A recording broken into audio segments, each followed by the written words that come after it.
it's hard for me to. Oh, the part where you're at is like completely covered by the shoe. By the shoe? Oh yeah, I mean on the screen, but I guess it could be angled a little bit more that way.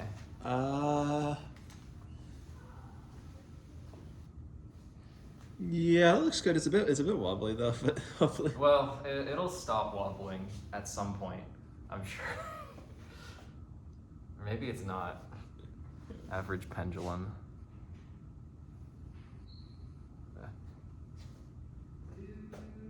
Yours seems a lot more stable.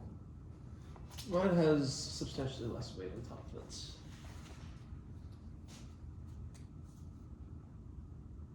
Well. Oh yeah, this looks a lot better. All right, Yeah. it looks a lot more stable. Okay. Cool.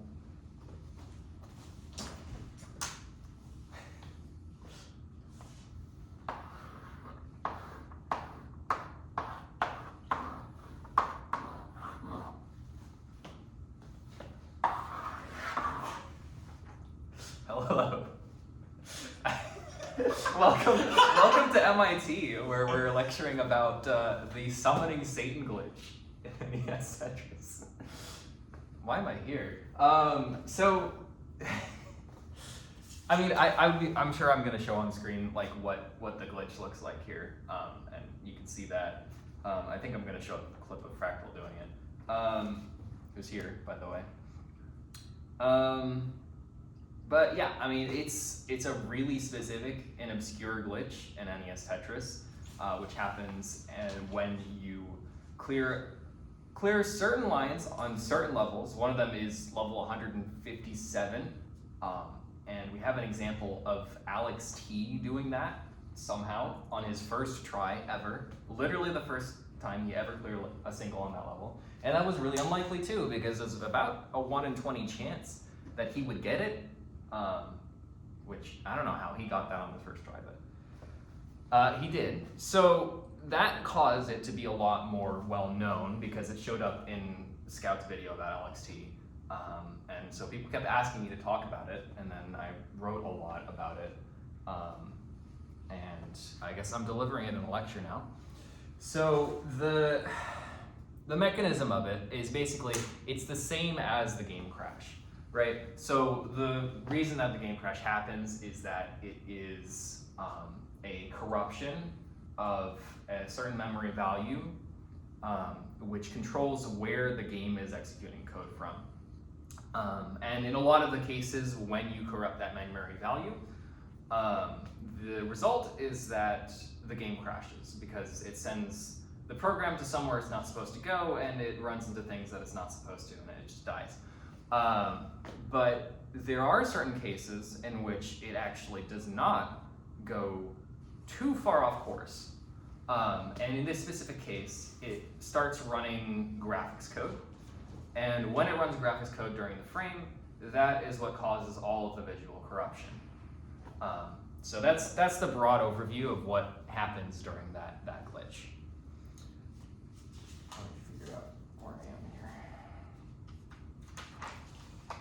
But I mean, I also wanted to talk about a lot of the broader concepts in programming for the NES, because you can use this to figure out a really large amount of information about how the console works.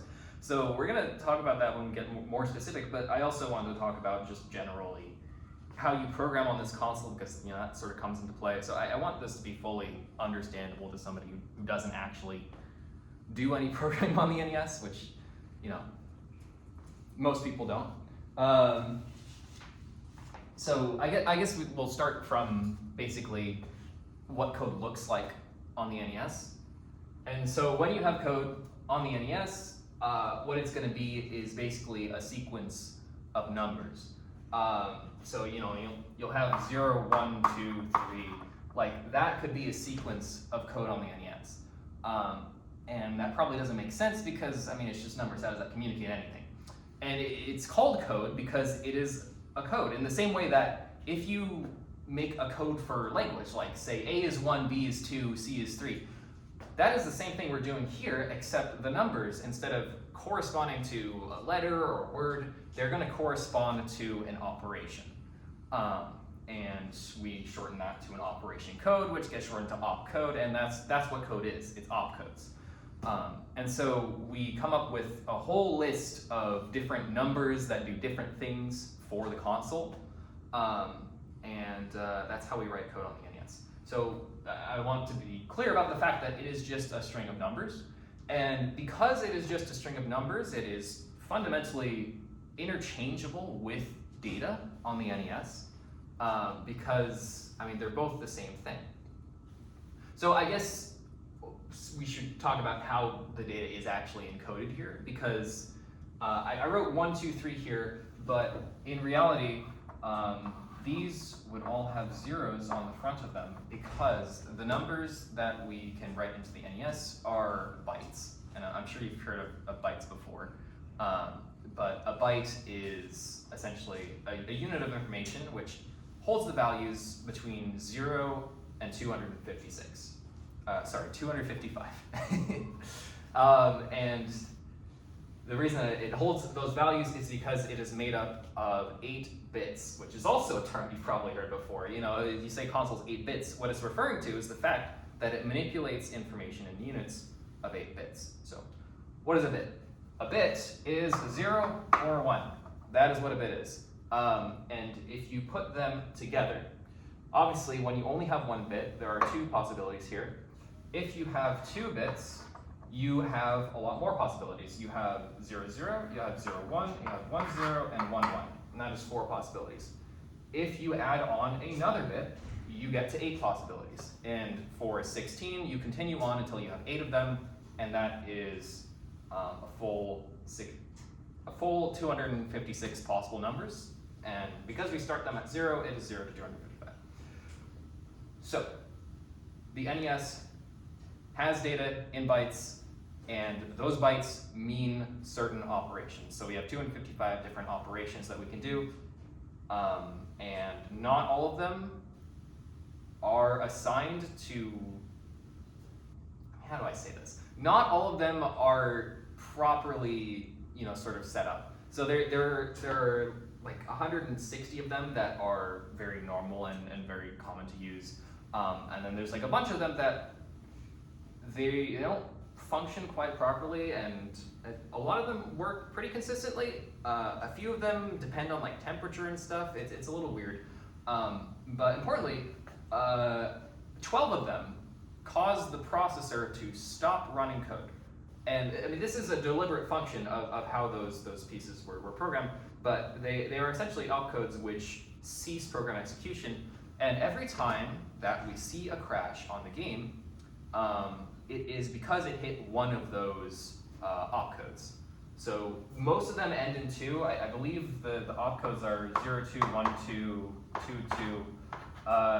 There's a bunch of them. A few of the 2 opcodes don't actually cause a crash. There are a couple other instructions mixed in there, but 12 of them do. So basically, if you see a byte that ends in a 2, that is going to be a place where the game would crash if it tried to run that as an opcode.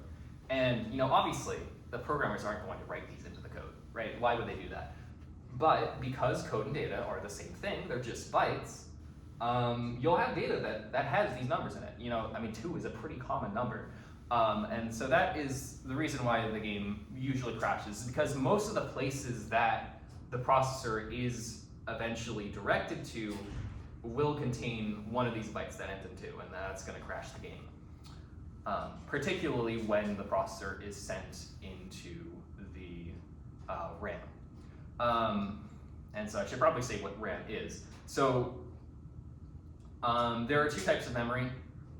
There is read-only memory, which is ROM, and there is random access memory, which is RAM. What do you? What's that? What? Okay, sorry. By the way, are you okay if I just like go live with no context? Sure. I'm literally just gonna fucking do this.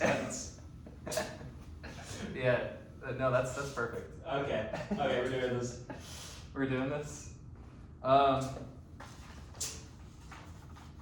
Yeah, I mean, I'm going way off script. I have no idea. You've been on that page for ages.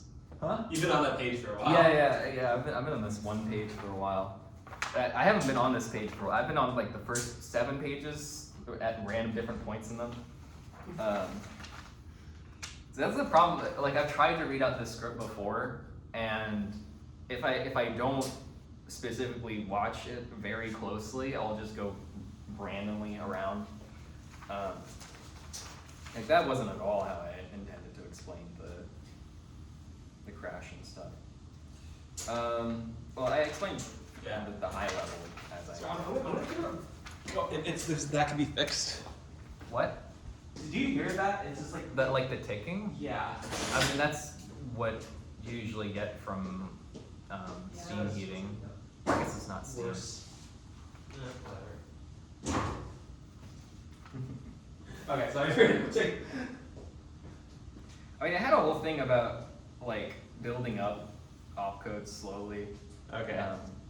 Because it was like, you know, you make a robot that like moves forward or something, and it's like 0 is 1, you know, whatever. Right. I was talking about ROM and RAM. So ROM is read-only memory. RAM is random access memory. So what happens with ROM is that you can't change it, and RAM is memory that you can change. So there's a very small amount of RAM. There's a lot of ROM. I mean, there isn't that much ROM in NES Tetris, but you know, you can build other NES games that have a whole lot more ROM in them. So, you know. But RAM is limited to about 2,000. Well, not 2,000. It's 2000. The first 2000 bytes of RAM.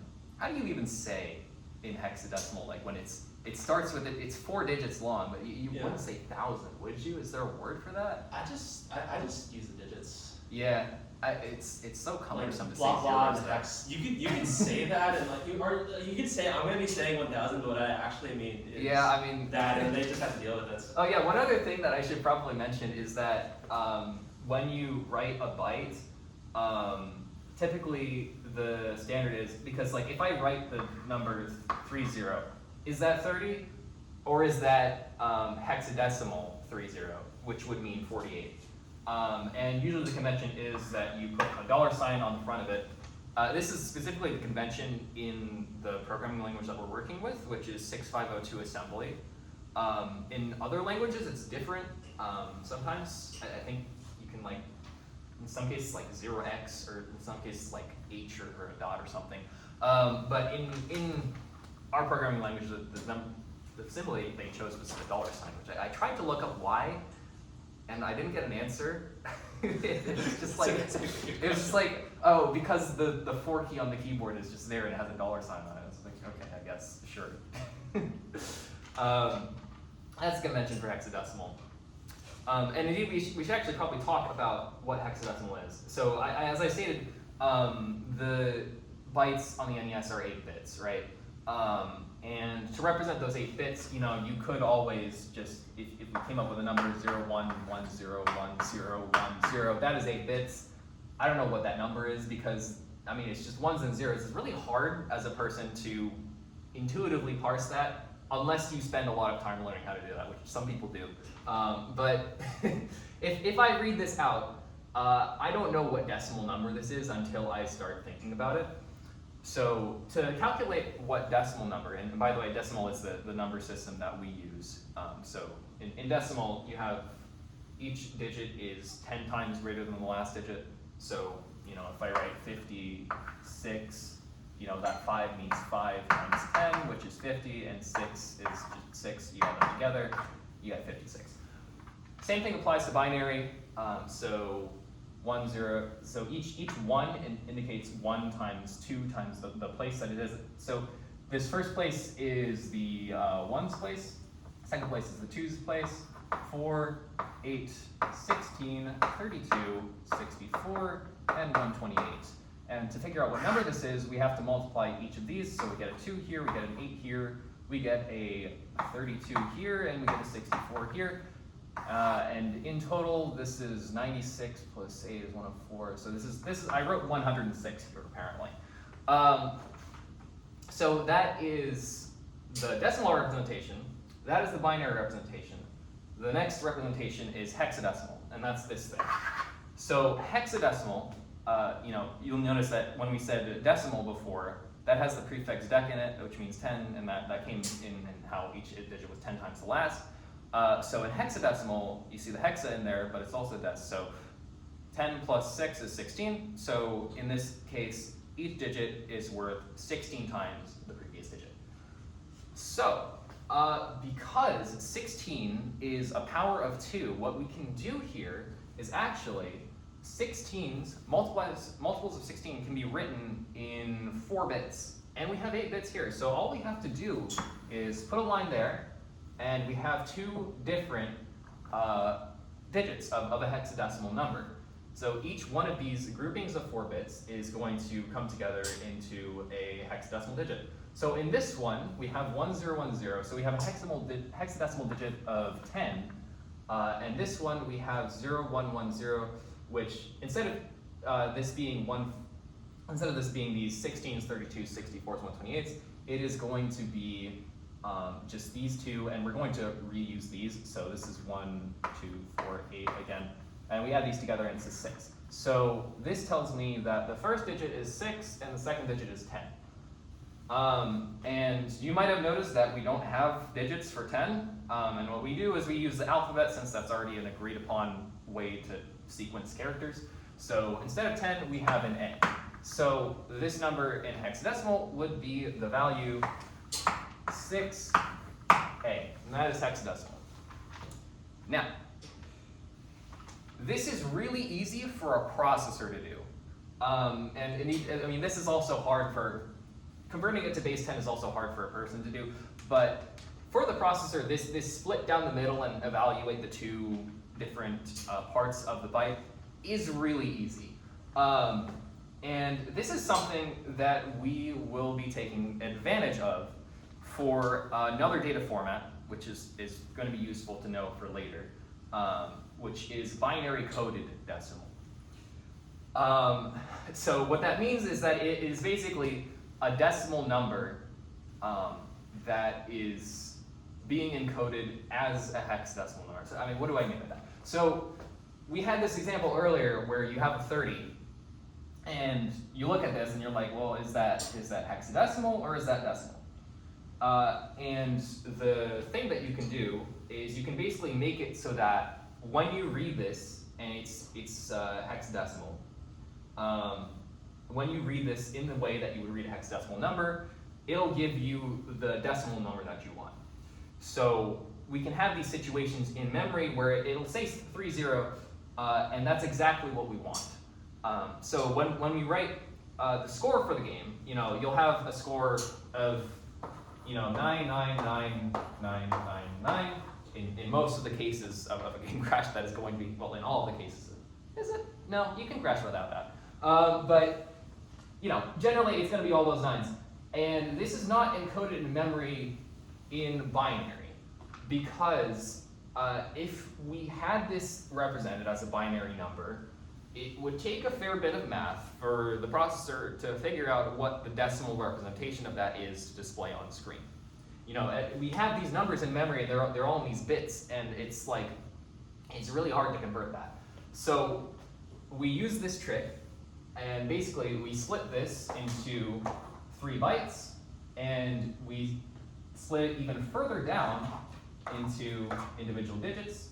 And so to get the hexadecimal representation of this number, we're going to convert all of these individual digits into whatever hexadecimal number they are, which is going to be, in the case of 9, it's 1001, and that goes for all of these. So the bytes that are in memory are, in fact, not the actual number that we're talking about here. Because if this was the actual number, 99, the representation of that in binary is not this. It is, let's see, it would be 64 plus 32 plus 2 plus 1, which would be written as 0110 0011. And you see that's not the same thing. So the game uses this in order to make it a lot simpler for it to display the numbers on screen. So that is binary coded decimal. It's basically when you read it as a hexadecimal number, it gives you the decimal result that you're looking for. Okay, number systems. So just recap, binary, zeros and ones, decimal, that is the number system we use, that's all one, every digit is 10 times. Hexadecimal, 16 times. Binary coded decimal, you read it as hexadecimal, and it looks like decimal. Those are the number systems. All right, what do we have here? Let's see.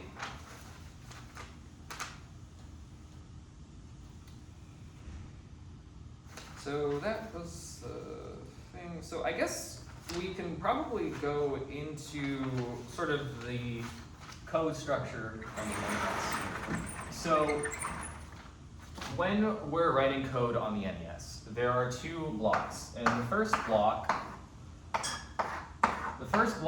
is the game code. So, you know, the computer is doing whatever it needs to actually run the math of the game. You know, it's seeing like, oh, this piece is going to spawn, or like this piece drops on this frame. That kind of thing. It'll calculate score, all that.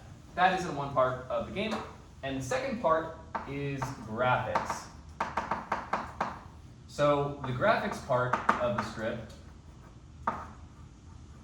only happens once per frame. It only happens at the end of the frame. And the reason for that is that you cannot update graphics while they are being drawn to the screen.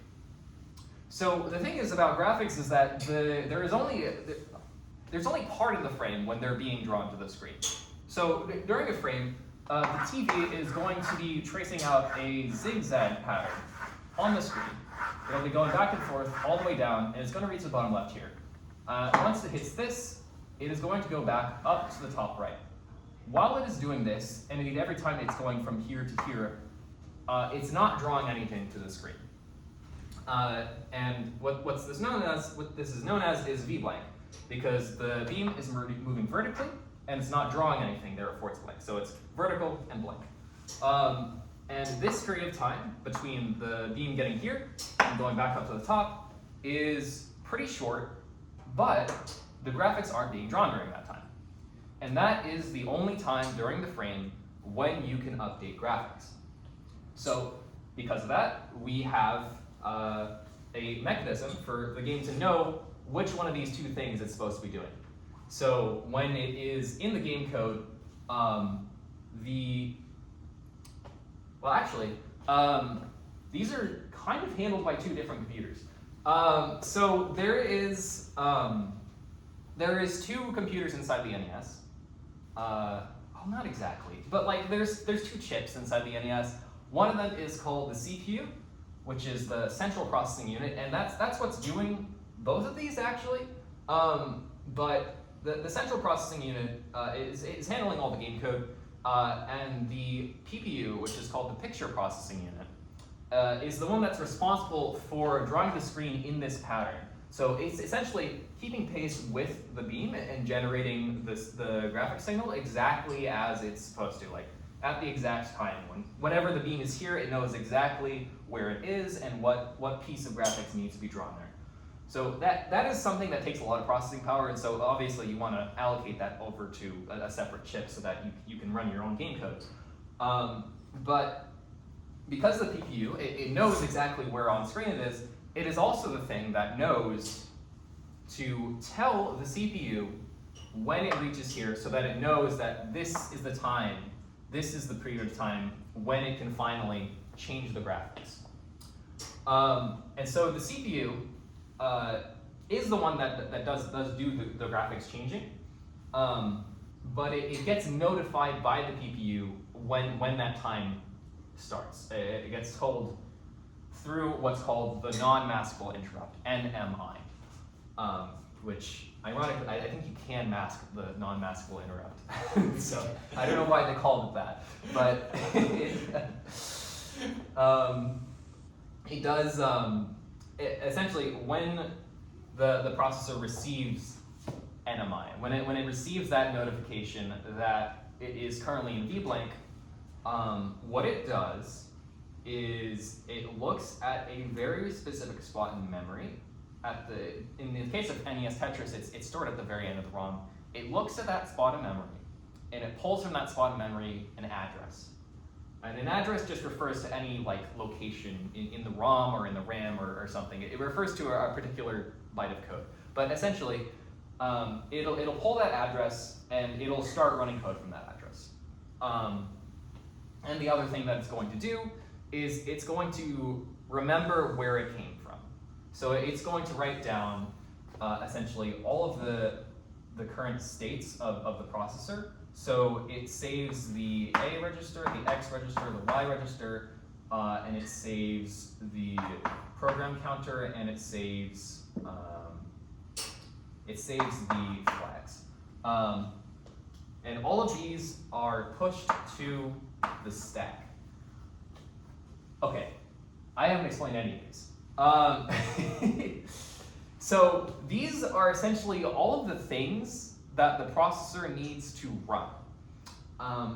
Whenever you're doing math whenever you're running any code at all on the NES, you are doing manipulations to these 5 things, basically.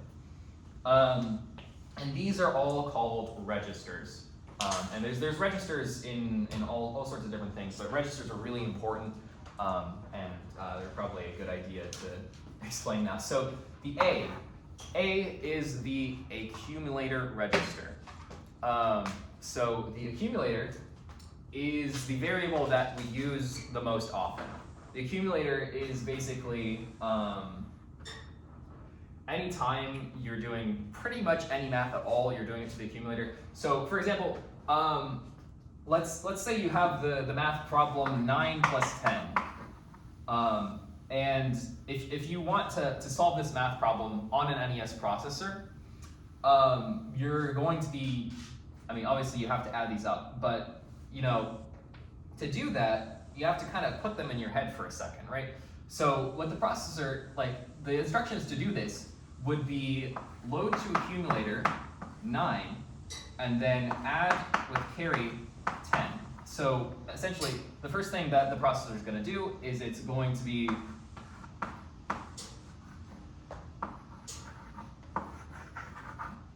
thinking of the number 9. And then when it receives this instruction, it is going to start thinking of the number 19. And then it can essentially take that instruction and put it back wherever it wants. So if we wanted to store it to RAM or something, we could do STA, which is store accumulator, and that would be, I don't know, we'll pick 1. We'll store it to 1, and once we do that, it'll be saved back to RAM.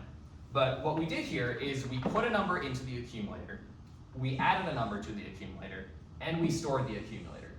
So every time that you want to do any manipulation at all to a number, you have to put it into the accumulator or some other variable, but well, the accumulator is the biggest register, right? It's what we use for everything.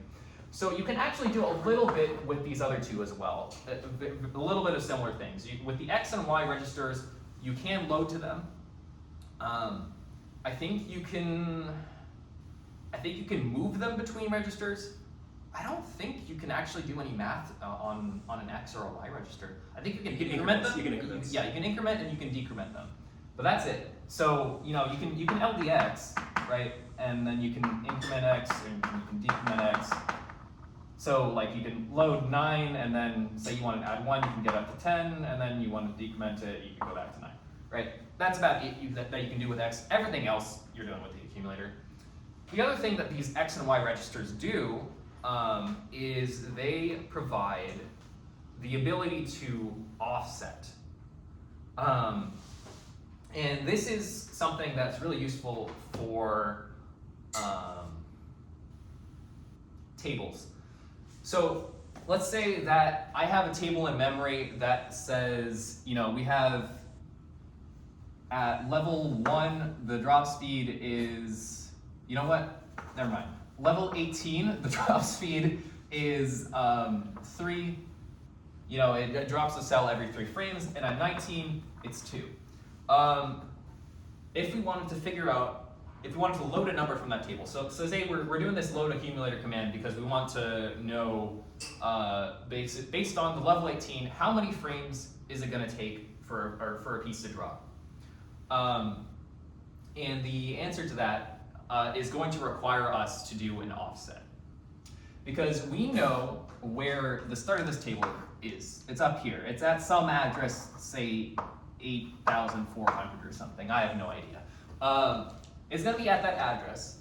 And we want to load the entry that is a certain number of spaces down. We want to load the entry that is number 18 if we're on level 18. Or we want to load the entry that's number 19 on level 19. So what we can do is we can do LDX, and in this case we'd be loading from RAM because this is a variable, and RAM is where all the variables are stored because you can manipulate RAM. But we'd be loading the variable that is the current level. So we would load to X level, and then we would do the command load accumulator comma X. And what this is going to do is that it is going to load to the accumulator, load to the accumulator 8400 comma X. So what it's going to do is it's going to add the number in X to this value. So if the level is 18, it's going to come up with the value 8418. And then when it tries to load this, it is going to load whatever's at 8418. So we get the 3 out of that table. And this is how every table works in pretty much anything. You can do it with X, you can also do it with Y. X is a little bit more common to use. I don't know if it's just because it's the first. I think there's a couple more commands that work on X, but generally you use the X as an offset. And we're going to need that for a couple routines later. I'm going to interrupt you really quickly. I think Sure. of both cameras, the chalk is like really hard to see. So I'm going to try and find a fat piece, but I'm not using the chalk a whole time. Sure. Yeah. By the way, we got raided by monthly Tetris. What? We got raided by monthly Tetris. We got raided by monthly Tetris, dude. Okay. So yeah, okay. Sorry, carry on. Of course. Yeah. Also, like, am I like being distracting? Are you like looking at like this instead of the camera? No, that's fine. Okay, fine. Cool. Okay. I don't even know. I'll try my chalk. I'm just having fun here. Yeah. So let's see. What do we have? PC program counter. The program counter is the current place in memory that the processor is. So because the code on the NES is a string of bytes, you have to be able to identify where in that string of bytes you are. The PC is keeping track of that. It essentially knows where in the string of bytes it is. So, back here, we have this address 8418. Say the code is at 8500. 8500 was this command, and then 85, I guess it would be 8502 is this command. When it is running that command, it's going to be, the program counter is what contains this number, this 8500 number. The program counter is what's going to contain this 8502 number, and it's going to continuously update. Every time it runs a command, it increments the program counter by however many bytes it needs to. So that's what the program counter is. It's pretty simple. It just keeps track of where the processor is. F, flags. The flags are, oh boy.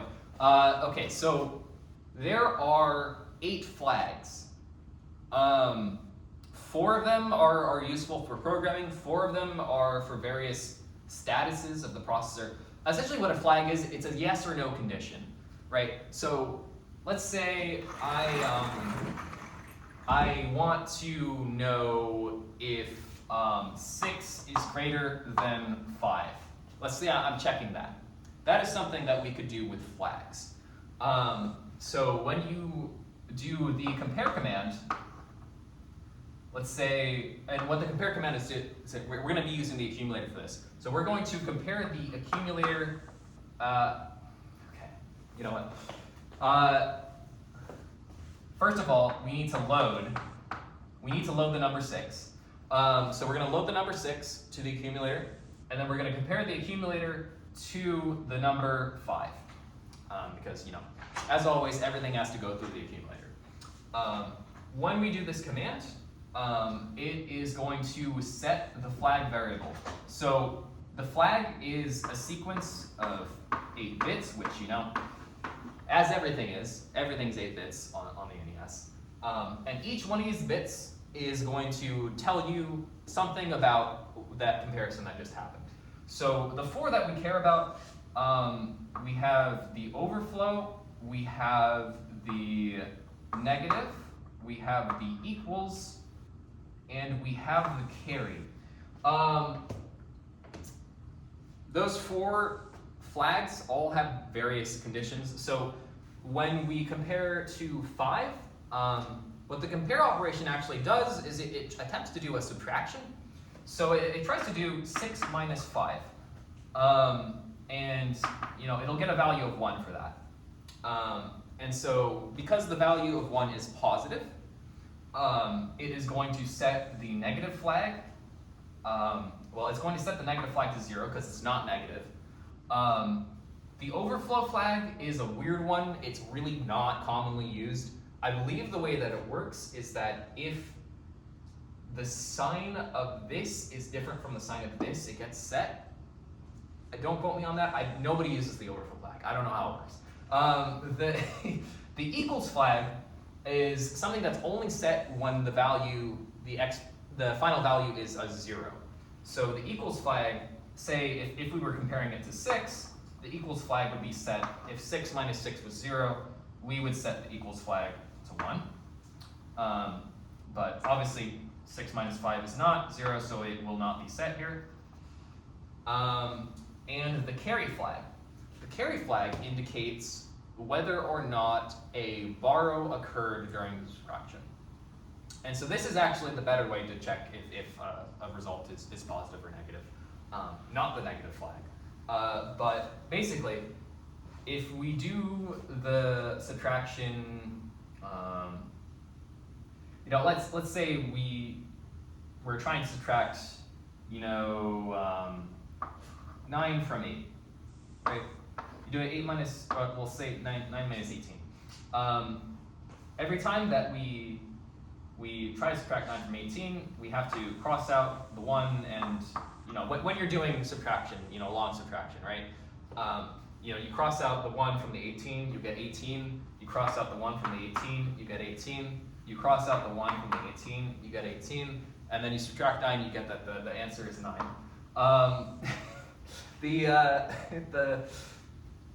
I probably should have put a 2 there. But this is doing a borrow, right? And what the carry flag is going to care about is if a borrow happened on the scale of the entire byte. So say we were doing 1 minus 2, right? And we have to try to borrow something from this next byte over if we were to do that subtraction. You know, you have to think about it as if there's only one digit, and it's a digit that has the range of values 0 to 255. So, you know, we try to do 1 minus 2, and we have to cross out the 1, and we get 101, and then we're able to subtract 2. And then this becomes something, I don't know. That's a situation where a borrow would occur. But what it comes down to is really just whether or not the number is greater than the other number. That's basically all this is. That's the carry flag. 4 flags. So carry is just whether or not a carry occurred. This also gets used by the addition command, by the way. So like if we did 5 plus 5, you know, you have 10 here. But if we only had one digit to work with, that 1 would have to be put into a carry and then dealt with later. So, you know, if we were working with it 1 digit at a time, that would go into the carry flag, and then later on we would, if you did 0 plus 0, and there was a 1 in the carry, you would get a result of 1, despite the fact that there was no numbers there. Negative flag, self-explanatory, positive or negative, which is, by the way, that is set by, in the resultant byte, that is just a question of whether the first bit of the string of 8 bits is 0 or not. So the example number of 80 would be negative. The example number of 7F would be positive. So it's basically splitting the byte down the middle and into a category of negative and positive numbers. Flags. So we were talking about how those 5 things are pushed to the stack. What is the stack? So the stack is a really, really useful thing. The stack is a system in which you can put things on top, and they stay at the top, and then you put another thing on top of it. What am I saying here? It's literally a stack of things, right? Like if I have a stack of letters in front of me, I can take things off of the top. I can't just like pull things out of the bottom, right? But the stack is basically a stack of bytes, a stack of numbers, right? So we have in the stack, every time we run this NMI code, because that's what we're talking about here, we're running the NMI code, and the first thing the processor does is put all these things on the stack. So, the stack has whatever other numbers in it, right? But then on top of the stack, all of a sudden, we're putting on the A, we're putting on the X, we're putting on the Y, and the program counter, and the flag variables. All those things are now at the top of the stack. When we finish the end of the code, these things are going to come off one by one and then be assigned back into the, what's your question? Is it important to build out the lefts when making a stack? The stack, there isn't really a left or right of the stack because it's only one block wide, right? Thank you, Mr. Hydrogen. So the stack, you put things on the top, they come out the top. And what that's really useful for is program flow. So, as we said, we have the program counter which keeps track of where the processor is and what it's currently doing. And so there's a system in the NES of subroutines. So a subroutine is essentially, say you have some code that deals with checking if a block is filled. Right, you need that for a lot of different things. You need that to see if a piece is going to lock. You need that to see if you can move it left or right. You need that a lot of different things. And you don't want to rewrite that routine every time that it's needed, right? And so what you're going to do is you're going to put it inside of a subroutine. And that means that whenever you run the command JSR, jump to subroutine, and then you specify that subroutine, which is at 8216 or whatever it is, you will be able to jump code to there, and it is going to put the current program counter onto the stack in very much the same way that it's doing all of this in the NMI case. It doesn't do all of this though for just jump to subroutine because you want to be able to actually have continuity of variables. But it is going to put that on the stack. And the reason that you want to do that on the stack is that if you imagine, for instance, that we didn't have a stack, and we just stored the current program counter to some specific variable. If you called a subroutine from inside of a subroutine, that variable would get overwritten every time you jump a layer deeper, and then as soon as you're down there, you can't figure out where you came from. So right when we do another jump to subroutine here, and another, the stack is getting piled up with return addresses. So this one points back to here, and this one points back to here. And because you can only pile it onto the top and take it off the top, it all stays safe down there, and it really gets dealt with very cleanly. So when we call NMI, all of these things get pushed to the stack. And all of those things are perfectly safe. Now, here's the problem. We don't save anything other than that to the stack. So RAM is where all of the game variables are stored. Everything that matters in this game about whether something's on screen, because we use these things constantly, right? We use the accumulator constantly. It's changing all the time, and anything that we want to stay saved for any length of time is going to be saved to RAM. And the processor doesn't save anything when you trigger NMI. It doesn't save anything in RAM, and it only saves the registers, right?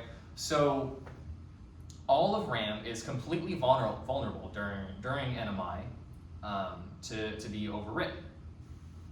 And that would not be a problem if it wasn't for the fact that we use the same variables in the game code as we use in the graphics code. There's not that many variables that are shared between them. I think there's like 4 or 5 of them, but some of them are really, really important. So I guess what we should look at now is how do we basically cause problems with that. And so I guess the first thing to address is that the fact that this 2-block code structure is here, what's happening is we're jumping back and forth between them, right? Every time there's an NMI, you jump from the game code to the graphics code, and then when that's finished, you pull all of these things off the stack and you jump back. And normally, what the game code does is it has all of its normal code, and then at the very bottom, it has what is called the busy loop. And what the busy loop does is it just sits there and waits. And it keeps checking to see whether this jump back and forth has already happened. And as long as whatever the game code is in here takes less time than it takes to get from the top of the screen to the bottom of the screen, it'll reach this busy loop, and basically all of the game variables are already going to be set in stone, and they don't need to be worried about at all. But when the graphics code, if NMI happens before the game gets to the busy loop, then we start running into situations where things are not really finished. And as I said, because the variables in the game aren't being saved, they are going to be interrupted and potentially corrupted. And so there is 8 very specific instances of when it can be a problem. Hi there. This is Lucy. Oh, it's hi. Yeah. No, she like got me to docs where we are. All right. We have another thing here. Okay. 8 things. Switch routine. They are all called switch routines. There's 8 different instances of the switch routine where the game can be interrupted and it causes problems. So we'll just put them all down. 1, 2, 3, 4, 5, 6, 7, and 8. I didn't say what a switch routine was. So the switch routine is something that controls the code flow of the entire game, basically. So say you have, we have a lot of different game states, right? So, the title screen is going to need to run very different code from when you're on the music select, from when you're on the level select, from when you're on, the actual game. Those are all very different things, and so we're going to want to be able to control which part of that code is running at any given time. And so the job of the switch routine is essentially to direct where it's going, right? It's going to direct it to jump to any particular piece of code. And so what the switch routine does is it has a pretty long series of instructions where it slowly builds out what the correct address to jump to is, and it writes that into the program counter. Now, one of the variables the switch routine uses, or actually the primary variable that the switch routine uses, is a variable called temp1, or 2 variables actually, temp1 and temp2. And those are variables that are used in both the game code and the graphics code. So if NMI can happen during one of those 8 switch routines, it can cause problems because temp1 and temp2 get overwritten. So to write out from memory what the switch routine does, essentially what it's going to do is it's trying to figure out from a given point in the code it takes as input a table, and so the table is going to have a list of jump locations. So the table will say like, you know, it'll have 8442, and it'll have 8668, and 8875, you know, all these things. It'll have a list of these addresses where various major things happen. And the way that it takes the input table is because the switcher team, because it runs 8 different times, they're actually not all using the same jump table. There's multiple different jump tables in memory. And so if you remember from our example from earlier, when we used a table, we had to give it a start point, right? Like if the table started at 8442, we had to tell it that. Now the problem is that if you make a subroutine where there's multiple different tables that could be used, well, you have to figure out how to specify that. The way we specify that is actually through the stack, because if you remember from earlier, when we were every time you call a subroutine, and the switch is a subroutine, the last location that the processor was gets pushed to the stack. And what we can do is that we can take the location that it jumped from and use that as the beginning of the table. So all we have to do is write the table directly after the subroutine call. And then what the code is going to do is it's going to pull the accumulator from the stack, and it's going to store it to temp1, and then it's going to pull the accumulator again because it's 2 bytes. The addresses are 2 bytes long, and it's going to store that to temp2. Now that it has the location that it came from stored into memory, it is going to then use a command which is an indirect load. So it is going to do LDA temp1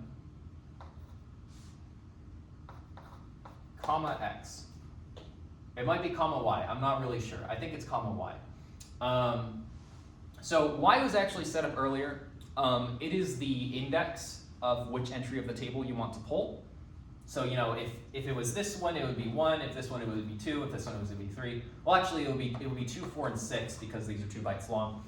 But y is going to contain that index to the table. So what this indirect load means is that it is going to load from whatever numbers are contained in temp1 and temp2. It is going to load. It's going to use that as the address, as the base address. So it's doing a lot of work here, where it's loading this number and adding on y all in one step. You know, we didn't have to use the accumulator at all here, and then it's going to load that number into the accumulator. And when it loads that offset away from that initial variable, it is then, I think it transfers it to x, and then it loads again from tmp2, comma y, and then it stores that, and then it stores the other one, and then the last thing that it does is it jumps, it stores these to temp1 and temp2, and the last thing it's going to do is it's going to jump to the location that is stored in temp1 to temp2. Okay, so again, we pull the accumulator, we store it, we pull the accumulator, we store it. So now we have the address that we came from. We offset that address and use that to load the first byte of the address that we want. We save it to the x variable temporarily, and then we load the second byte back to the accumulator, and then we store, I think we store x, and then we store the accumulator, and then we jump to that variable. So, you know, the final layout of this would be like, you know, you would have in temp1 and temp2, we would have, you know, 8220, and then it'd be overwritten with, you know, I don't need to do this again. what we're going to figure out here is now what happens when we stop at each individual point in this routine. Because you see that temp 1 and temp 2 keep changing. And we're talking about a crash here where at some point during this, NY is going to trigger. We're going to stop it there. And at this point, temp 1 contains only 1/2 of the actual variable it's supposed to. And so if we have NMI happen here, it's going to overwrite this part of their variable. It's going to overwrite that part, but it's not going to overwrite the other part because that is still in the registers. That is still in that safe spot. So there's going to be situations where you have partial overwrites, and depending on which stage of this, it's going to be entirely different. So, I guess we'll start from the first possible spot, which is, as I said, interrupting it here. I should probably address what gets written into temp 1 because that also matters, right? So temp 1 is used during the routine which controls which reads the controllers. And what it does is the console is going to read from the player 1 controller. It's going to collect all of those. It's going to read from the player 2 controller. When it reads from player 1, it stores at temp 1. Reads from player 2, it stores at temp 2. It then transfers all of those out, and then it reads player 3, and then it reads player 4. And player 3 goes into temp 1, and player 4 goes into temp 2. Player 3 and player 4 there's famously only 2 ports on the NES for controllers. So player 3 and player 4 are actually intended for use with the Famicom expansion port, which allowed you to connect other peripherals to the Famicom. And actually, the last step of the controller pulling routine is actually to put together the variables, put together the results from player 1 and player 3. It puts those together, and it also puts together the results from player 2 and player 4. So if you're pushing buttons on player 1, if you're pressing buttons on player 3, it'll register as player 1 input. If you're pressing buttons on player 4, it'll also register as player 2 input. But what that means is that when the routine is done, whatever it got from player 3 and player 4 are going to be saved in temp 1 and temp 2. That's the net result of it. And because none of us have the ports, except Fractal, he has the ports because he has a fake console. I might get a Famicom. What? I might get a Famicom just for real. I had to find. The actual Famicom does it too, so it's like. Yeah, I had to find the adapter through this website where it's Yeah. up for auction. It's not a common thing by any means. But yeah, generally when there's no controller plugged in, the result is all zeros. So the value that's going to get written into temp 1 and temp 2 is 0. Both of those numbers are going to be completely zeroed out. So I should start looking at my notes again here because that tells me what exactly the numbers are that get written in. Because which switch routine we're on matters. Because we interrupted NMI here, the rest of the variables are still intact. So whatever gets stored in temp 2 is going to depend on which switch routine we're on. So starting from that first thing, so I categorize these into different, I arbitrarily assigned colors to them. So when you interrupt it here, it's red. When you interrupt it here, it's yellow. I think when you interrupt it here, it's orange. This is orange, this is yellow, this is green, and this is blue. There's 5 different places you can stop it. It actually compresses, when you assume that the player 3 and player 4 controllers are zeros, it actually compresses down to only 3 cases. The orange case is the same as the blue case, I want to say, and green is the same as yellow. But the first case here that we're talking about is red, and that's actually the most interesting because it has the most different possibilities. So let's see. how many pages into the script is it that I wrote down what the various frame crashes are? I don't know. So here. No, I think it's too late.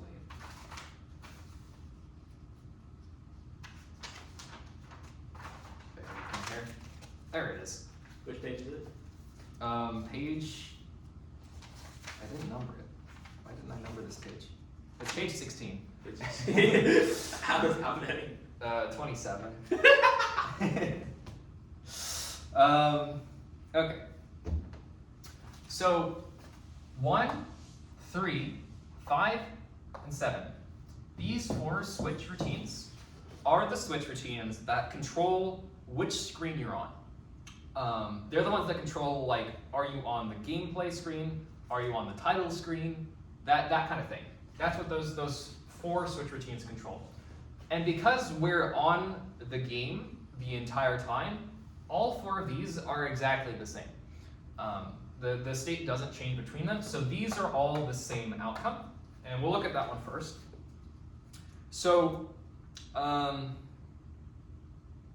the address that we call the switch routine from is the address 8165.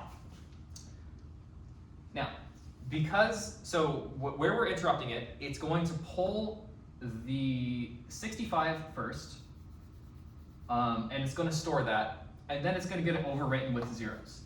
So our base point for the table is now going to be 8100, which is not where the table is supposed to be.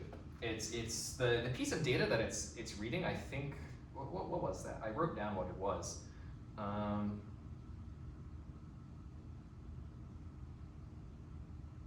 was it? I don't know. So when we use this as the base point, the screen that we're on is the fourth out of 5 different states of the game. So we're going to load the 4th entry relative to this, which is, we're going to have the double 4. So we're going to load our address to jump to from 8108 to 8109. That's what we're going to load from.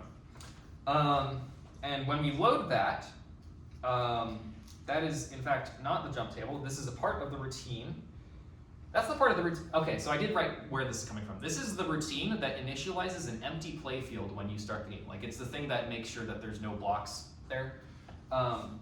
It's going to interpret that code as data, and from that data, it's going to get that it wants to jump to the address of 8220. That is where it's going to, which is shockingly really close to where it was supposed to go. The place it was supposed to go was 815D, which, you know, compared to some of these other ones, it's really close. So obviously, this is so close, it's actually landing in some pretty common code. The code that it's landing in is the code for the copyright screen.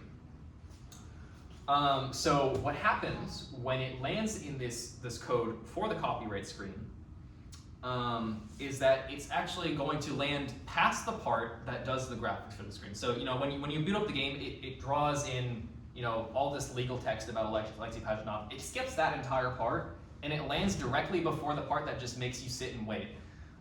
So the part of the routine that actually still runs is the part where it just waits for 255 frames. So it's going to initialize that timer, and it's just going to sit there. So essentially the game stops running, as far as you can tell, but it is still running. It's just waiting for the copyright screen timer to end. And the way that screen works is that if you press start on that screen, after 255 frames pass, it'll take you to the title screen. So if you wait 255 frames and then press start, you go from the game straight to the title screen. However, if you wait another 255 frames, the game advances automatically. There's 2 different ways to exit the copyright screen, and they're not programmed the same way. The way that the manual exit is programmed is it directly writes into the game mode the title screen, which is 1. And so that works properly. When you press start, it works properly. But when you wait, instead of writing 1 into the game mode, it increments the game mode. Now, if you remember, we jumped into the middle of this routine, so we never set the game mode properly. We set it's actually still in the gameplay state. It still sees the game mode is 4. So we're going to increment game mode 4 into game mode 5. And game mode 5 is the demo. So when we increment the seed, when you just sit there and wait, yes, that is why it starts playing the demo. It incremented a 4 to the 5, and it plays the demo. And obviously, since you're on level 29, the demo isn't going to get very far. It's just going to start, it's going to try to do the demo inputs, and it's just going to die. But the game essentially resumes, and then you top out, and then you go back to the title screen. So that is why the demo shows up. It's not obvious that it's the demo because you just die immediately, but that is what it is. So once you get out of that, the game resumes, and it actually keeps running properly, so you're able to keep running the game. So it doesn't actually crash when you get an interruption in the red part on switch 1, 3, 5, and 7. Doesn't crash, but the game's over anyway, so it's not like it makes that much difference. Switch 2. Switch 2. So these ones are all the crashes all the switches that control. What are they controlling exactly? So within the game mode state, there's another bunch of different things. It has to control whether it's calculating the score right now or whether it's trying to see if you've cleared lines. There's I think 9 states of that. Actually, it might even be 13 or something. It's a big switch. And so when we get to switch 2, we are going to be, I believe, pulling, well, I don't have to remember, I can just check. We're going to be pulling entry number 5. So we're going to call this switch routine from a different place. We're going to call it from, where are we calling it from? Did I not write this down? 819F. So because this is corrupted in the exact same way as the previous one, it's actually also going to do the same thing, and it's just going to be 8100 now. But the last one we did was the 4th entry. This one is actually the 5th entry, so it's different. So when we try to pull the 5th entry relative to that start point, it gives us an address of A9AA. That address is also within the code. It's not great code to be jumping into. So this is in the part of the game code that handles what will be the B-type ending screen you get. Because it has all this code to handle if you start on level 9, you get dragons, or actually that's not the right animal, but it's there's a lot of different B-type ending screens and it has to pick which one. That is what we're jumping into. And it is actually, we're jumping into the very, very tail end of that routine. And we're gonna store the accumulator. So essentially it thinks it's already done all of the calculation, and it's just the part where it's storing the value into the animation, into an animation variable. And it's going to store the value A9 into there, which is not a value that's supposed to be there. It's supposed to be in a range of 1 to 4. So I checked to see what happens if you actually write that variable in and then run the animation, and it's really funny because it completely bugs out the game. If you hold the A button, it activates split screen mode, basically, like Mario Kart, where there's 2 copies of the screen. Really strange. I'll show it on the screen if I'm editing this into something. But obviously you can't do that because you can't play on B-type, right? Or you can't get to these levels on B-type because you have to be at a very high level to trigger the crashes. And even if you could, you would actually have to get to the ending screen and then trigger this because the code's just going to work properly. Anyways, it is going to do that, which does nothing, unfortunately, much to my chagrin. And so once it runs that, it's going to hit the command return from subroutine, which is the command that it always hits at the end of every subroutine, and it's going to pull the place to go to from the stack, and it's going to go completely back to normal. So when that happens, when we run the code on Switch 2, the game doesn't crash, the game doesn't do anything weird. It actually just keeps running completely normally. You could not tell that anything triggered at all, unless you looked at the B-type ending variables, and you know, you can't. And you might think that, like, because we skipped this switch, because I mean, obviously it was supposed to do something else, right? It wasn't supposed to wander off and mess with the B-type variables. But actually, because of the way the switch routines work, the end of this routine didn't change what the game state was. So when it comes back to the switch routine again, it's not going to be updated. It's going to still try to run the same one again. So you don't actually miss out on any code. It just ends up taking a little bit longer in the frame. So it is 100% completely normal. Everything runs. Everything's fine. So yeah, that's switch 2.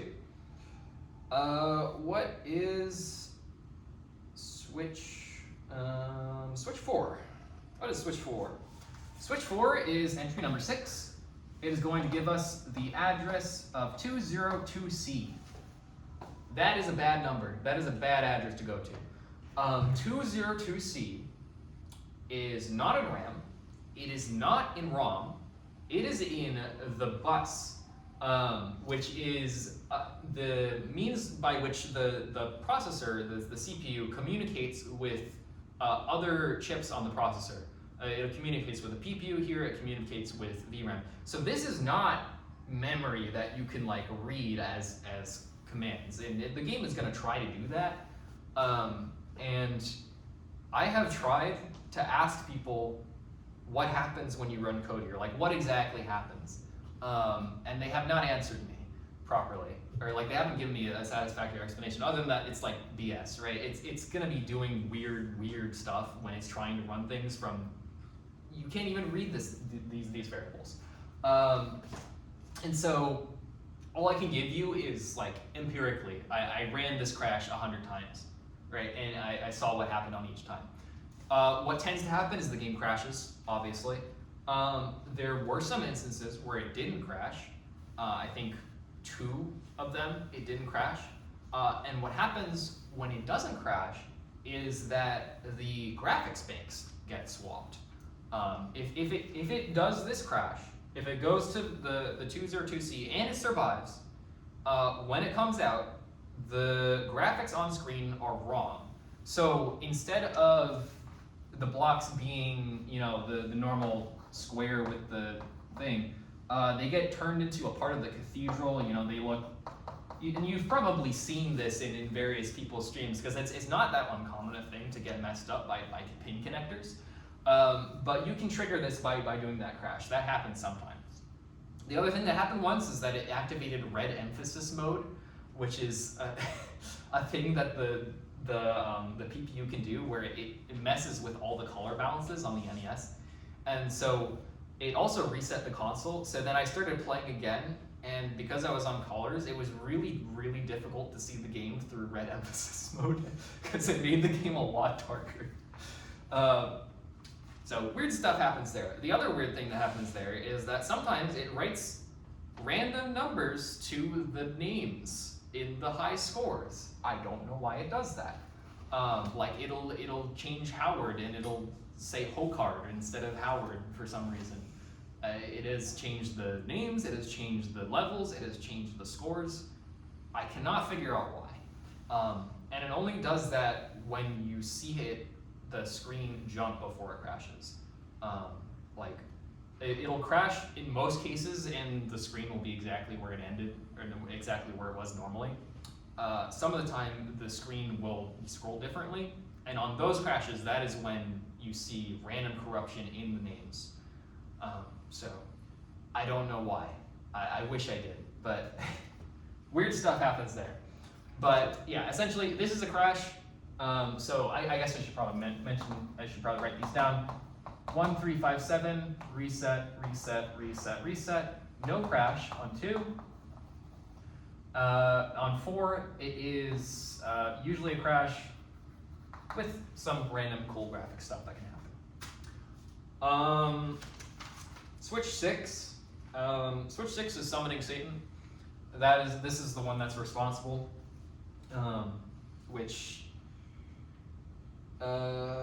Yeah. So Switch 6 is going to be the 7th entry. It is going to pull the address of AA82. Address AA82 is, well, I mean, there's a lot of tough stuff to talk about in Summoning Satan. I think I'm just going to talk about Switch 8 first before we delve into all that, because there's more things to explain about, the actual mechanisms of the processor. We'll get to it though. The 8th switch. What is the 8th switch? I don't remember what the 8th switch is. Oh, the 8th switch is really funny. The 8th switch is a masterpiece. So the 8th switch, what is the address that it pulls? It pulls the address EFA9.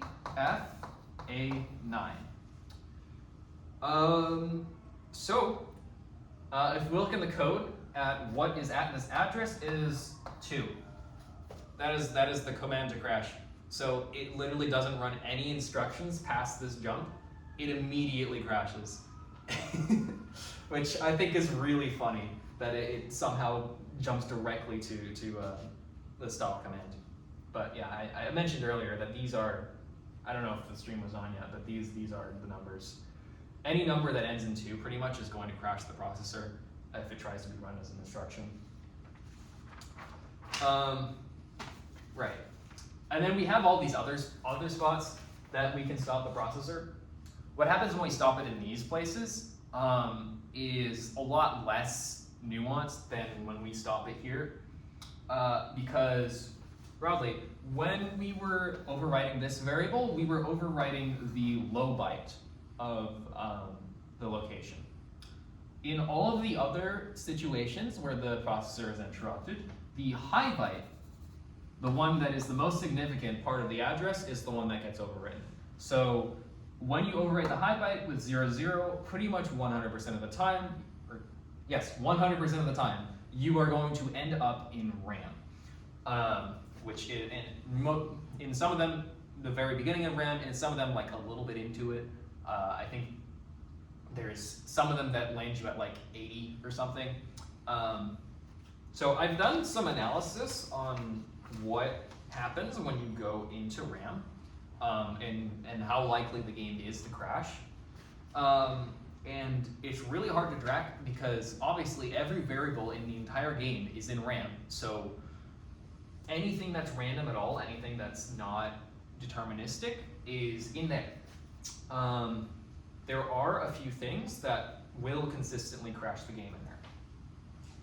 So if the last piece spawned was a T or an I piece, that ends in 2, that is crash. If the piece was locked at the bottom of the board, like that, not if it was this way, the tetramino Y variable, its vertical position is going to be 12, or 1, 2, which is actually 18. That is also crash. And by the way, when you look at kill screen gameplay, it's like 60% of pieces are locked at that height, so it's actually really common to die there. If you started on level 18, that is also 1, 2 in hexadecimal, which is also a crash. So starting on level 18 significantly makes it harder for the game to survive. Really? Yeah. So at that point in RAM, like I built like a spreadsheet to keep track of what probability in each place was. And at that point, I'd either lost track of or seen that 99% of the game had crashed. So the overall numbers are probably that it's about 99% crashes and about 1% survives. Because it can survive. Remember, when we had this Switch 2 where it hit an RTS after not really doing anything, that's a survival. So there's a couple of variables, like literally the RNG of the game can contain the return from subroutine opcode. There are ways for it to survive. So like the actual accounted for ones are like 0.64%, but I'm gonna round that up to 1% because I don't know where the game goes. But But yeah, I mean those are all those other crashes: yellow, green, red, whatever. Well, not red. Yellow, orange, blue, green. All of those are basically doing the same thing, where they're just running code from RAM. So those are all the ways that it crashes there. So now we can talk about summoning Satan. So let's see, what is at that address? What do we have? Okay. A882.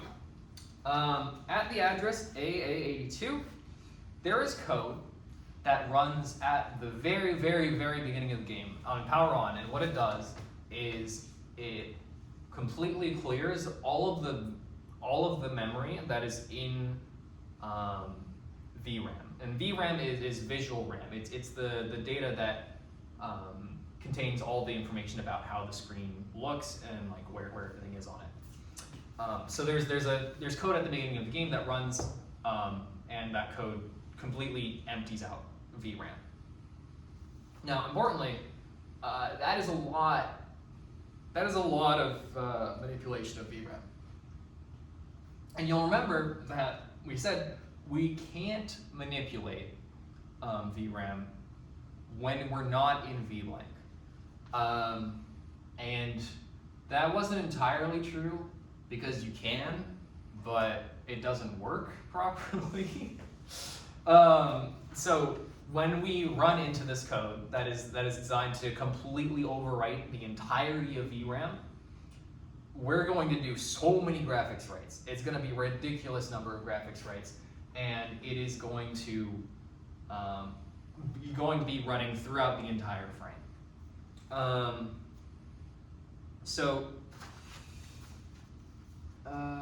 Let's see.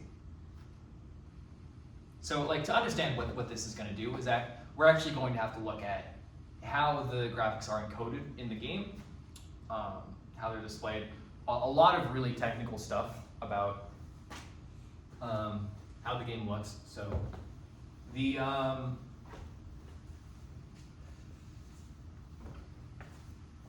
way graphics are encoded on screen is there is a 30 by 32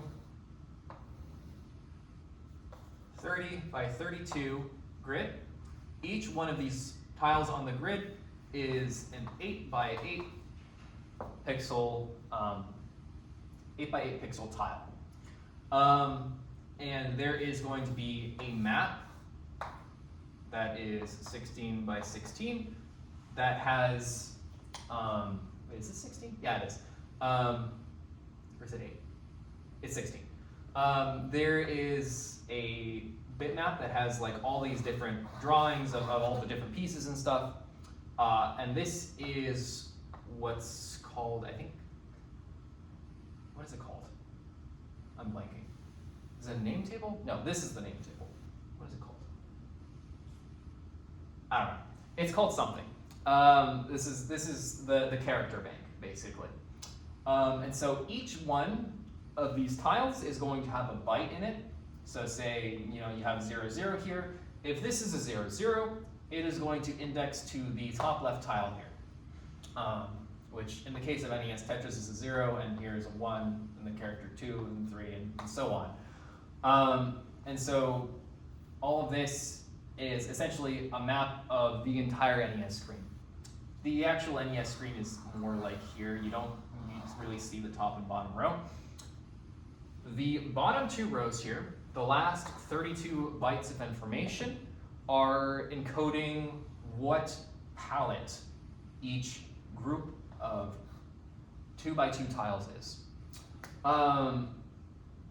So there are 4 palettes. There are 4 different palettes that you can set. So you'll have your 4 sets of 4 colors. They all have a background color that is the same, and then they'll have 3 unique colors each. And each one of these is assigned an index, so that's 0, 0, 0, 1, 1, 0, 1, 1. And that is only 2 bits of information. That is very little information. So what they do is they pack all of that into, basically this is all information about, it's just sequences of these bits. So, each individual byte actually controls 4 different squares of palette, which is, I mean, it's not that important, but it's very annoying when you're trying to code things and it's so compressed. But yeah, so palette data is here. Name table data is, or the data about like what tile is where is up here. So let's say that we want to write the number 7 here. How would we do that? We would have to tell the processor where this is. So we would have to give it a position on screen, and we would have to tell it what number to write there. So we'll have to give it a number. So the way that we do that, if you remember our crash earlier that goes through the part of RAM that is, or not part of RAM, the part of memory that communicates with the PPU, we're gonna use that. We're gonna use the buses. So there's 2 that we care about here, which are at addresses 2006 and 2007. At 2006, that is PPU address, and here it is PPU data. So essentially what we're going to do is we're going to send to PPU address, we're going to store, whatever position that is, which is probably like 2040 something, and then we're going to send to PPU data 7, and what that's going to do is it's going to write to whatever position is that number, 7. So that is how it works normally. And that is how it works when you do it during VBlank, when the game isn't trying to draw anything. Now when you run into problems is when you try to do that when the game is drawing things. Because you're asking the PPU, which is very, very busy, it does not have time for this, it is very busy drawing the screen. So to figure out what exactly happens when we do that, we're going to have to essentially explain the conflict of variables that happens internally. So when you write to 2006 PPU address while the game is drawing graphics, what it's going to do is whenever you write to this, the PPU has its own register that has V, T, X, and W, I believe. These are the 2 big ones. So V contains the current address that is being drawn to the screen, and T contains a temporary address, and these kind of swap back and forth between each other. So when you write to 2006, whatever you wrote to there gets transferred into, half of it gets transferred, or all of it gets transferred into T. And because these addresses are 2 bytes long, we have to do 2 writes to here. So it is going to transfer a bunch of that into T. And then when you write again, it's going to transfer the other half into T. And then suddenly in T you have that entire address. And so once that happens, it's going to transfer T into V. During the frame, V is being used to keep track of what part of the screen it's drawing. So if you write to the PPU address bus while it's drawing something to the screen, you are going to screw up where it is on screen. And the result of this is that it's going to be in the middle of the game screen, and then suddenly there's a write here, and it has no idea where it is anymore. So it's going to start drawing this corner of the screen up here or something, and then it's going to continue on. Well, it's not really going to continue on because it's going to keep getting these requests when it's not supposed to be getting them. But what that's essentially going to do is it's going to cut off the screen at a certain point, and beyond that point, it is just going to be nothing. So the other way is writing to PPU data. When we write to PPU data, that is going to transfer the number into, oh yeah, it doesn't actually use these variables. So the PPU data, normally we would have the address that we want to write to here. So when you write to PPU data, it sends a signal to the PPU to write to VRAM at address V, whatever is in the PPU data bus, whatever's there. And then there's actually like a slight delay. It transfers this to a buffer and then to VRAM. But it writes it at this address, whatever's here, as you would probably expect. When it's drawing something, the way that the PPU is communicating with VRAM, it is setting, the memory has an input of read or write. Read and write. So these are two different lines, and whenever it wants to read something, which is something that it's doing extremely often while it's running the graphics code, or while it's drawing the screen, because it has to keep reading like what's on the screen, right? So it's constantly, this is basically constantly high during the frame. The write line is normally never used during the frame, but what happens is that you actually activate both of these at once when you attempt to write to 2007 during the drawing of the screen. So when you do that, weird stuff happens in the circuitry of the processor. So instead of connecting from the buffer to the whatever spot on VRAM is supposed to go, it's taking input of a couple things. It's taking the buffer, it's taking in the V variable for the address. This thing happening causes the buffer to get disconnected. And essentially the V is the only address here, and then whatever's at this current spot in VRAM is also here. And so you essentially have a connection between this, and what happens is that this gets copied into VRAM. So, if we review what just happened here, we told the PPU to write something, it ignored what we gave it to write, and instead it wrote the address it was currently using into VRAM. And so what's going to happen here is if we say we tried to write that 7 there, instead of that 7, we're going to end up with whatever tile, this is 32, 64, this is like tile 126 or something. It is going to write tile 126 into that spot that we just tried to write to. No. It is not going to even write it there.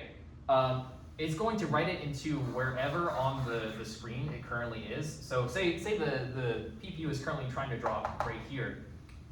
It is going to write the address of this tile into itself.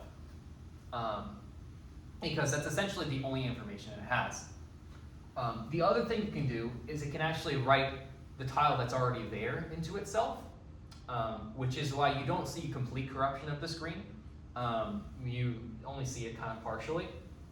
And the third thing that can happen is that it can write a mix of the address of the tile and what's already there. So say we had tile 77 there. That's 01110111, and let's say it's at address 00. Just to make it easy. It can pick, essentially, depending on how the hardware works out, it can pick any one of these bits from either number. So you can make a lot of different numbers here. You can come up with 1010, pretty much anything you want. As long as the bits exist in both numbers, it can actually write either one of those to the thing. And so what you get is, occasionally, you'll get the address, you'll get the existing tile, or you might get some third tile that, it could be anything. And in my testing, on the regular NES 001, like you think of an NES, it's the NES you're thinking on my testing on that console, I have never seen this behavior. I can't find any evidence of it.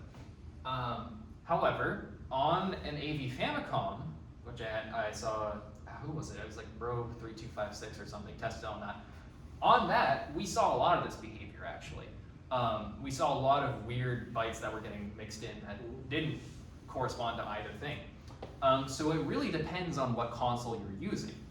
And indeed, if you apply this to, if you try to test it on clone consoles, I've asked a lot of people to test it on their clone consoles, there's all kinds of different results you can get. Some consoles, which in particular Fractal's ABS does, it seems, like to write in FF into the variables. I don't know how this gets in here, but it seems to show up, and they'll essentially get black tiles all over the screen, which is something that you see when you look at summoning Satan on an ABS. The screen gets very black, and there's a lot of blank tiles that get put in there. And you know, we've tested. I have like 5 or 6 different consoles that I've checked this on, and indeed it also varies a lot on emulators, depending on how well they emulate the details. Wait, sorry, I was like zoning out for a bit, then I realized I don't think I know this. Is this just like what happens when you try to write the PPU data outside of VBlink? Yep. And it's just freaking all over the place. Yeah. So when you write to PPU data outside of VBlink, the results are either the current byte that's there stays there, the byte is overwritten with its position on the screen, or in some chips, the byte is overwritten with a mix of the bits between the one that's there and its address. Okay. And they all fall into these patterns? That's so I don't know what your ABS is doing, and indeed it's the same thing on the Retron HD. It's also It's just like writing coming up with weird stuff. But yeah, sometimes you get these FFs. It would like show us black ABS tiles. firmware is open source, so it's like Yeah. I could brush off like my Verilog knowledge and like try and figure out what's. Yeah, I don't know. It varies a lot. Yeah. You know, Okay. if you look at the original console, you only get if you look at the North American NES, you seem to only get the tile getting overwritten with its address. You don't seem to get any of the weird behavior. Okay. Interesting. So yeah, there's official Nintendo hardware that emulates it properly, and there's official Nintendo hardware that does it one way, and there's the AV Famicom, which does it the other way for some reason. So I don't know what the deal is, but you know, we're splitting hairs here. It's very, very technical, right? So, but yeah, that's essentially why you get all of that. Yeah, I mean that's why you get all of the graphics corruption on screen. It's essentially getting overwritten with various garbage tiles, and it's getting overwritten with wherever the scan beam. That's the position that it gets overwritten. So you'll notice if you run summoning Satan a bunch of times, it doesn't cover the whole screen, and that's because it's not actually triggering a write at every position of the screen. It only gets overwritten wherever. Like the code is Wherever the code is that's doing those writes, and it moves around a little bit, but you know. And by the way, when it reaches the end of this routine, it hits an RTS, and the game continues as normal. So the game is safe from crashing during summoning Satan. There's no way for it to crash, as far as I know. But it does completely screw up the graphics. So yeah, I guess the only I have. Let's go through what emulators do what, right? I talked about the AV Famicom. Retron HD puts up a lot of zeros actually on the screen. You get zeros and FFs. Generation Next does a lot of black tiles. The Mr. FPGA doesn't, if you try to write during the frame, it just rejects it entirely. So you actually don't get corruptions on the Mr. And there's a couple emulators that are like that too. What emulators?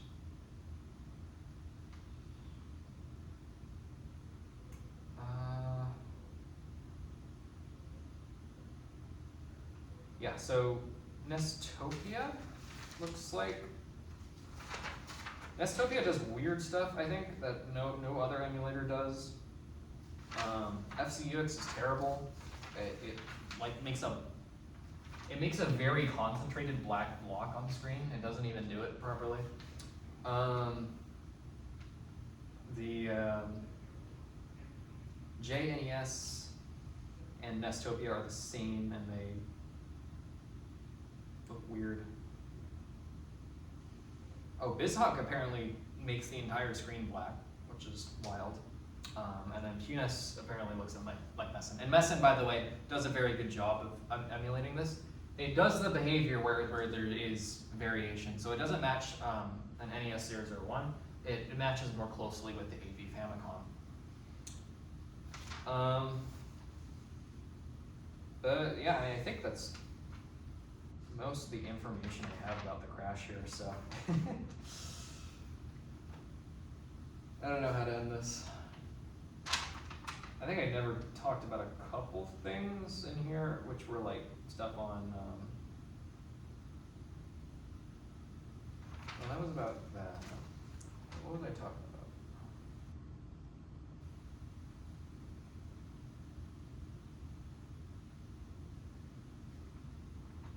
Yeah. Oh yeah, NMI, when it happens. I didn't really explain how NMI can even happen during a switch routine, which is like stuff about the timing of the frame. And I wanted to talk about that because it has been driving me crazy. So basically, NMI is an interrupt that happens, as I said, whenever the CRT reaches a certain spot on the screen. That is when NMI happens. And that is like a real world thing. That's like a timing that's independent of anything that's going on in the console. So it's going to happen at a very specific time. And you would think that because it's happening at a specific time and the code doesn't change, that we would be able to pretty easily predict when it's going to happen next and which kind of crash we're going to get. And it's not, because there's so many random things that are uncontrollable. So I want to talk about all the stupid things that make it impossible to predict what the console is going to do. So there's 19 there are 19 cycles of randomness in the timing of NMI that are unavailable to the player to predict. 12 of them are in the code for clear count. So a lot of people get confused about clear count because it's not something that's well known. The game of NES Tetris internally tracks how many of each type of line clear you've done. So it'll track if you've done 5 Tetrises or 200 singles or all that kind of thing. It has a counter for all of those. And that counter is being written in binary coded decimal, which we talked about earlier, which is a system where essentially the way that you achieve binary coded decimal when you're incrementing numbers is that every time you hit 0A, all you have to do is add 6, and that turns 0A into 1, 0. That's just how hexadecimal works. But essentially, this takes a little bit of extra time for the game to do, and it takes 12 cycles. And what that means is essentially we have our time in the frame, right? So NMI is going to happen here, and it's going to run graphics code, and then it's going to run game code, and then NMI is going to happen again here. No matter what we do, it's going to happen again here. So if we add in like an extra 12 cycles here, say before those 12 cycles, the game was able to run up to here, it finished at this point. Well, adding those 12 cycles is going to push the game over to here, and it's going to change what instruction NMI is going to happen during. So all these various things. So 12 cycles are from the 12 cycles are from the clear count being different. Every time you cross a multiple of 10, it takes a little bit of extra time for the processor to figure out that, you can't have an 8 in this number, you have to change it to a 1. So that is one source of randomness. The next source of randomness that is very attainable, that's the next most reasonable thing to know would be the RNG state, and obviously that's already unreasonable to know. But you could technically keep track of it if you were running like a pre-routed game, like Scotto Bozo. So the RNG value, the function that generates the RNG, it generates it from the previous number. So say you had a number that was all 1s and 0s, and it's actually 2 bytes long. What the PRG does is it takes this bit and it takes this bit and it puts them together in an XOR operation. So if they are different, the result is 0, and if they're the same, if they're different, the result is 1, and if they're the same, the result is 0. It'll put that number on the front and it will drop the last number. And that's our new value of the RNG. The time that it takes when it's a 1 is it's 1 cycle different from the time that it takes if it's a 0. So that is another cycle of randomness. The next source of randomness is the busy loop, which I believe I spoke about earlier, but that's essentially a piece at the end of the frame. So when the NMI happens on the previous frame, it is in the busy loop, right? Or presumably. It is in the busy loop because this is the first frame where NMI is happening during the game code. Busy loop is 2 instructions long. It is check if NMI happened, and then if NMI hasn't happened, go back to the previous instruction. Both of these instructions take 3 cycles. So if NMI happens on this instruction, and it comes back, the next instruction that it's going to do is the go back instruction. So that is going to take 3 cycles, and then it's going to check, and then it's going to exit. However, if we had NMI happen on this instruction, the first thing that it's going to do when it gets back is check, and then it's going to exit immediately. So in the first case, it took 3 cycles longer. So there is another 3 cycles that we don't know about. And then there is another 2 cycles in the same thing. So because these instructions are 3, did I say what cycles are? I didn't say what cycles are. What's a cycle? Yeah, cycles are the unit of time for the processor. So basically, when you have a computer and its speed is being measured, it's being measured in clock speed. So if you hear that a processor is like so many trillion hertz or whatever, like terahertz or whatever, that indicates how many cycles of code it runs in a second.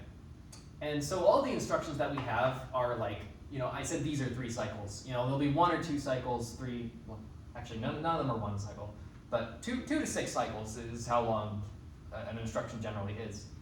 But the number, when you hear a processor speed, it is telling you how many cycles of code it runs in 1 second. So each one of these cycles, the NES is some amount of megahertz, 1.79 I want to say, and that means 1.79 million cycles of code run per second.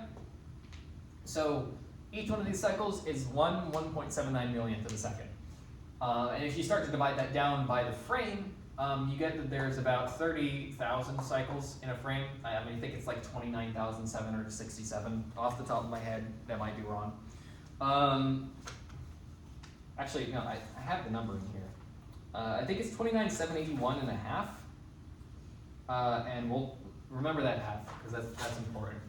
But that is how much time that we have per frame between NMIs roughly. So each one of these is 3 cycles. So, I'm drawing these obviously not to scale. A cycle is not very much time in the grand scheme of things. But it matters because it determines which instruction we're going to be on when it's interrupted eventually. So 3 cycles from that. So because each one of these instructions takes 3 cycles, and the NMI is happening at some like real point in time, it's not locked to these 3 cycle increments. So if the NMI is received on the 3rd cycle of an instruction, it's going to immediately jump out. Whereas if it's received on the 1st cycle of an instruction, it's going to finish the 2 cycles of that instruction, and then it's going to run out. So there's potentially like a couple extra cycles. There's potentially 2 cycles because they're 3 cycles long. 2 cycles of extra time that can be wasted by basically the game finishing whatever it was doing. And that is basically the worst part of the thing. I guess we'll finish out with the other sources of randomness, but the next source of randomness would be the fact that there is half a cycle in a frame.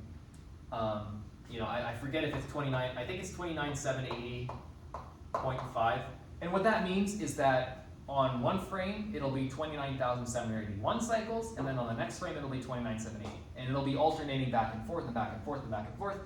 And you would think that you could just figure out what the first one is and then know the rest of them, but you can't, because the length of the very first frame from power on is shorter than the other ones, and it's not deterministic. It is based on like a race condition between, basically the CPU and the PPU are going to be racing each other to start running, basically. And which one of them wins that race and how they sync together is so minute of a detail that it's just not possible to predict or measure.